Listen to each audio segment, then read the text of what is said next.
Hi, so for the first question, how are learning disabilities and intellectual disabilities different in their diagnostic criteria? I think the number one thing is that intellectual disabilities, one of the main components is an IQ at or below 75. And learning disabilities, in contrast, one of the main criteria is that you have an average or above average intelligence, but there's just a discrepancy between your intelligence and your academic achievement.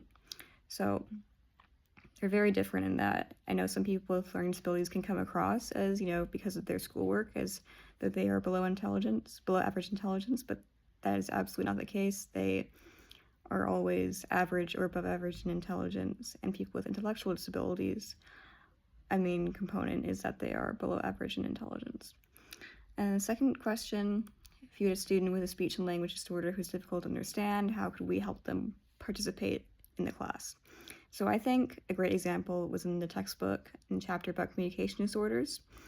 The snapshot about Tom Holdman, the artist, I think that was a great example of how his teacher, even though he had an issue with stuttering, she noticed he was actually very smart and very talented, and she helped him to use his talent at drawing to participate in the class and form relationships with his peers. And I think that is a great strategy to use. I would acknowledge that, calling them to read aloud in class would not be the best tactic for helping them to grow in confidence. I would find out about their other talents, their strengths, and encourage them to use those to participate in the class in whatever way they feel most comfortable.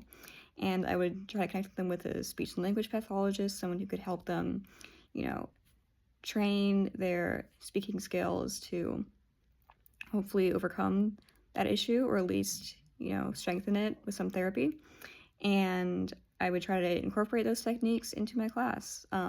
As was mentioned in the lecture, we could coordinate with the speech and language pathologist to think of ways that we can incorporate those skills and techniques into the class to give that student time and opportunities to practice. They can feel comfortable.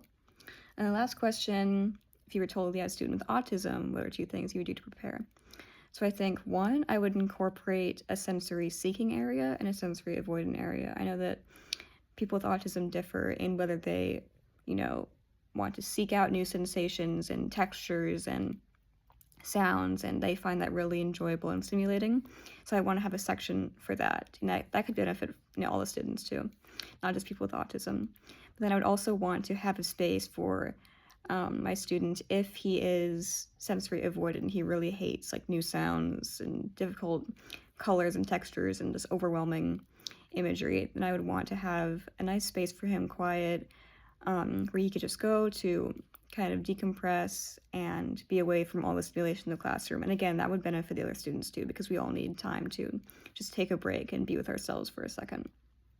And the second thing, I would modify my lessons as needed to include visual elements. As was mentioned in the lecture, the visual elements are very helpful for students with autism to really grasp what they're learning, especially if they are learning abstract concepts.